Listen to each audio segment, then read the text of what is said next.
Hola, bienvenidos a Hermética Aplicada, bienvenidos a este espacio. Primero que nada, espero estén muy bien y como siempre darles las gracias por estar acá escuchando y por interesarse por este tipo de material. Este episodio es un episodio introductorio para nuestra nueva lista de reproducción que va a hablar sobre las enseñanzas que se encuentran en el libro Iniciación al Hermetismo de Franz Brandon. En este episodio va a ser muy breve, creo.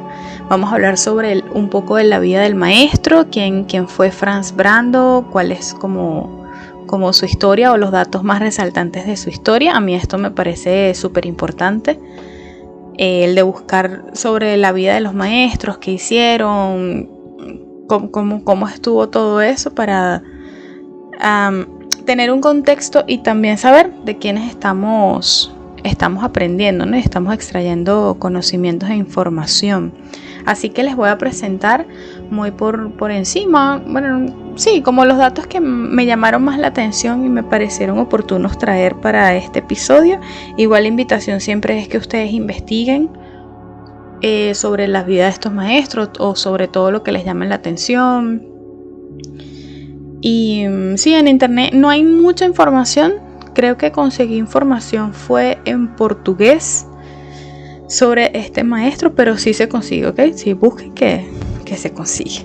También vamos a hablar sobre un poco sobre de qué va el libro, cuál va a ser la dinámica o la...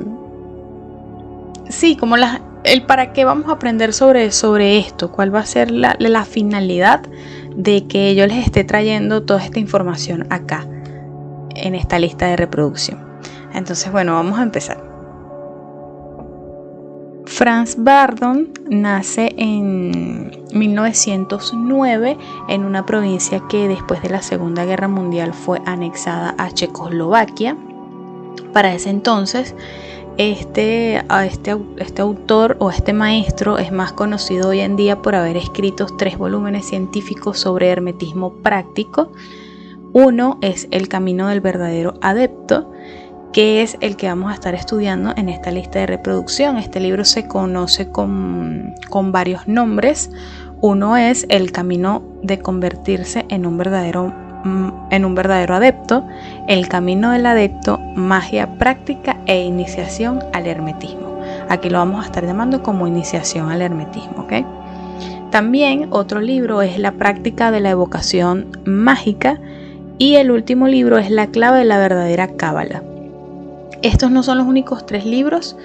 También hay uno que es una autobiografía que es presentada como una novela, también de la autoría de este maestro.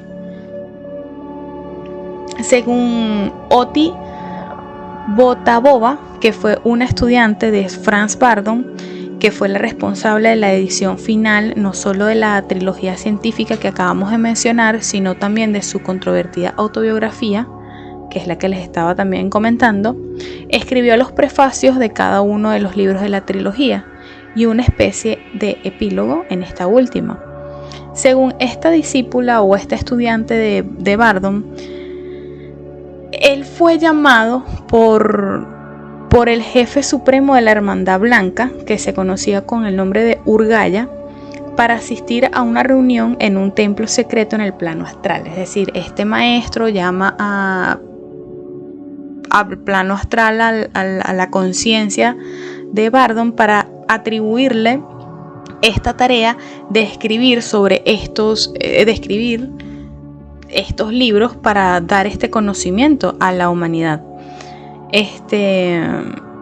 Y estos estaban constituidos o iban a desarrollar los 5 pilares de la sabiduría que están dentro del tarot también. Es decir, el primer libro iba a hablar o habla sobre todo lo que es el mago, el simbolismo y todo lo que representa este impulso de energía o este impulso de conciencia. También se iba a hablar sobre la sacerdotisa, la emperatriz, el emperador y el hierofante.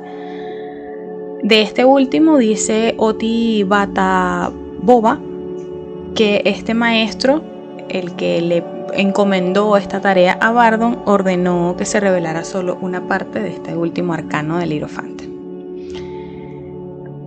Según la historia y este artículo que leí, dice que Bardon inicialmente se resistió, pensó que revelar estos secretos guardados durante miles de años al público en general provocaría que estos secretos fueran profanados. También le preocupaba la pesada tarea de traducir los preceptos de los pilares a un lenguaje sencillo, directo y comprensible para todos, porque esto es una característica bastante resaltante en el libro. Es un libro muy muy práctico en el sentido de su lenguaje. O sea, sí tiene tecnicismo y sí tiene como misticismo y una especie de complejidad que creo que no se puede sustraer de este tipo de textos, pero que en parte sí es bastante digerible. Y aún así, a pesar de todo esto, Bardon obviamente estuvo de acuerdo, saca estos libros. Y aparte de esto, este maestro que le encomienda esta tarea a Bardon dice que él le sugirió de cierta forma que Bardon se siguiera comportando como una persona corriente. Le pide que adquiera conocimientos médicos para no ser tomado por un sanador, pero le permite seguir curando mágicamente a través de la alquimia. Bardon en este artículo que leí, él también curaba, hacía curas o como medicamentos, era un herbólogo, que esto después lo lleva a traer problemas, ¿no? Dentro de la vida de este maestro, según lo que estuve leyendo, existe como una especie de controversia, o existe una controversia sobre, digamos, la forma en la que este maestro adquiere su conocimiento. Primero se dice que hubo una especie de transmutación donde el espíritu de Bardon posee el cuerpo de un adolescente para cumplir su misión, y por consiguiente este debe lidiar con el karma que traía ya esa alma, que además era como un cuerpo que tenía bastantes padecimientos físicos, o sea, estaba bastante enfermo, pero que además no podía usar sus conocimientos de sanación para aliviar estos padecimientos porque eran padecimientos físicos, estaba enfermo, y aunque Bardon supiese sobre medicina y sobre curación y todo esto, él no podía, por esta supuesta transmutación que hizo, no podía aplicar sus conocimientos a él mismo, y por eso estaba enfermo, o sea, era como una persona con bastante padecimiento físico. Por otro lado, se dice que sí estudió por 30 años con maestros y en logias para adquirir el conocimiento que comparte con nosotros en los libros. Si se lee el prólogo de Iniciación al Hermetismo que escribió la propia Otis, que estábamos mencionando, se dice que hay como un deslumbre por ahí de que realmente sí estuvo estudiando por mucho tiempo para poder compartir con nosotros este conocimiento. Personalmente, esta controversia, la primera teoría yo no la creo mucho. Ay, ya me está sonando la alarma. Okay. La primera teoría yo no la creo mucho. Se me hacen como rumores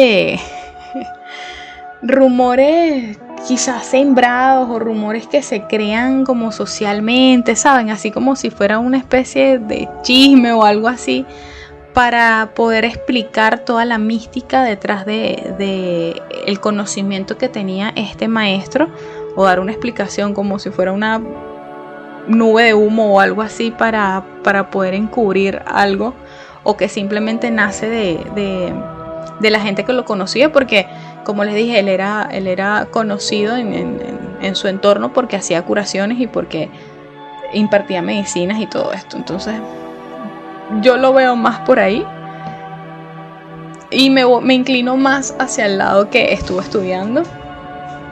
Realmente esto no lo sé a ciencia cierta, pero me pareció interesante traerlos a colación para que ustedes también saquen sus propias conclusiones, y si están viendo algo que yo no veo, me lo digan también, porque realmente no sé. Para finalizar sobre esto, Bardon fue arrestado 3 veces. La primera fue por negarse a colaborar con Hitler, lo que hizo que... ¿Sabes que siempre hay también estos temas que Hitler usaba brujería y habían unas logias que también estaban como en contra y él quería infiltrarse y quería también por ese lado moverse, y entonces contactó con Bardon para que, bueno, él no directamente, no creo, pero me imagino que algunos de sus agentes o su gente de confianza contactó con Bardon para que participara y lo ayudara a él en este aspecto, digamos, espiritual de la guerra, y Bardon se negó, y esto hizo que este maestro estuviese 3 años y algo, unos meses, en un campo de concentración. La segunda vez que estuvo preso fue lo acusaron de charlatanería por el trabajo que hacía, y la tercera vez fue también por charlatanería. Es como si hubiese desencadenado algo, ¿no? Como una cosa llevó a la otra, una cosa llevó a la otra, también por charlatanería, porque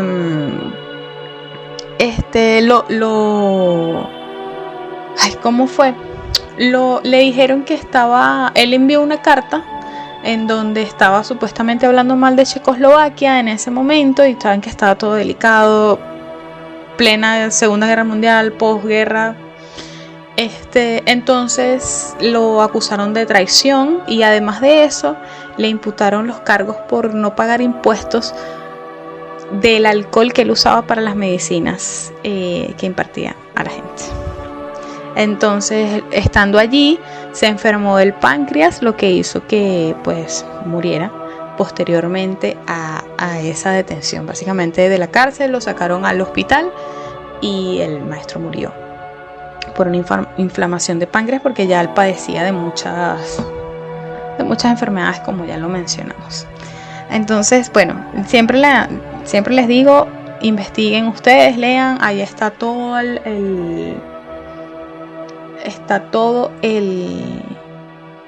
la biografía, la historia, curiosidades de su vida personal.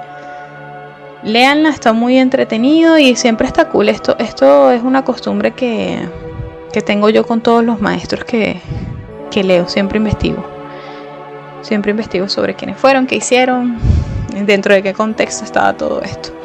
Ahora bien, para hablar sobre el libro es Franz Brandon en la introducción del mismo hace una aclaratoria de que no son enseñanzas que van a dar, que si una persona tiene la intención de tener poder o de conseguir dinero, fama, este tipo de poder más egoico, y para derrotar a otras personas o para enfrentarse a sus enemigos, pues no va a conseguir este tipo de herramientas, o siento que también lo dice como no va a entender sobre qué estamos hablando aquí, porque sí se vuelve un poco abstracto, y sabes que esta gente es mucha mente y no entiende ese lado. También en el libro el libro busca es desglosar todo lo que involucra la carta del tarot, el mago, sobre arquetipo. ¿A qué se refiere con los elementos? ¿Cuáles las propiedades de los elementos que ya el mago maneja? ¿Cuál es como toda la simbología detrás de esta carta del tarot, y como impulso de conciencia o como arquetipo? El autor le explica muy bien. El libro está dividido también por una parte teórica y por una parte práctica. Yo me voy a enfocar en las enseñanzas de la parte teórica. ¿Por qué no me voy a enfocar en la parte práctica? Porque considero que si alguien que está escuchando esto está interesado, pues él va a ir a buscar el libro y va a leer y va a aprender, y no me quiero como meter en eso. Aunque sí voy a hacer mención de el primer y el segundo paso, creo, porque me parecen recomendaciones bastante básicas, pero todo lo que es la parte práctica, porque son 10 pasos, yo no lo voy a tocar acá. Me voy a enfocar en la parte teórica, que es muy bonita con respecto a todas las propiedades de los elementos, cómo funcionan.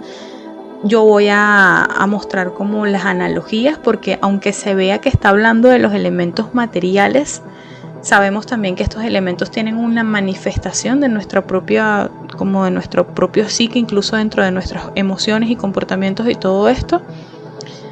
Y vamos a hablar sobre esa composición material, sobre que somos fuego, aire, agua, tierra y que todos esos elementos habitan en nosotros y de qué forma habitan también. Obviamente este libro es una introducción. Decidí traerlo al canal porque me parece que tiene información súper valiosa y bonita.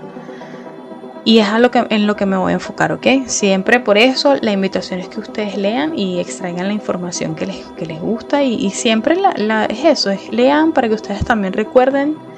Estos libros siempre tienen como mucha energía de por sí cuando los estás leyendo.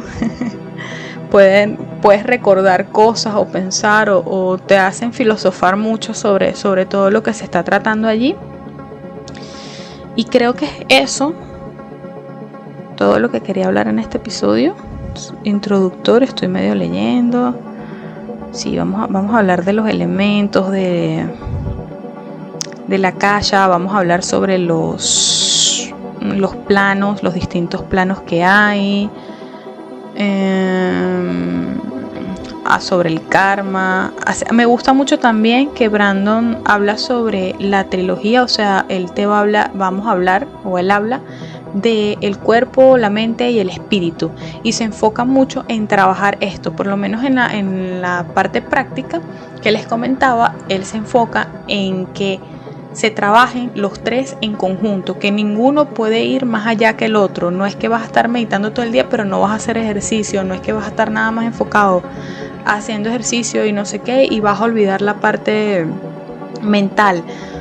Todo está en conjunto y eso me pareció demasiado valioso y me gusta mucho. Entonces en la parte teórica también toca esos temas, también toca sobre el tema del cuerpo, sobre el espíritu, sobre la mente, y vamos a hablar sobre todas esas enseñanzas que él expone acá, y trataré de hacerlo lo más digerible, incluso más de lo que hizo el maestro. Lo trataré con mis propias palabras de adentrarlos en estos misterios. Y bueno, sin más nada que agregar, me despido de ustedes. Va a estar bien bonita esta lista de reproducción, espero les guste. Para mí siempre es un placer hacer este servicio y bueno, nos escuchamos en el próximo episodio. Bye, gracias.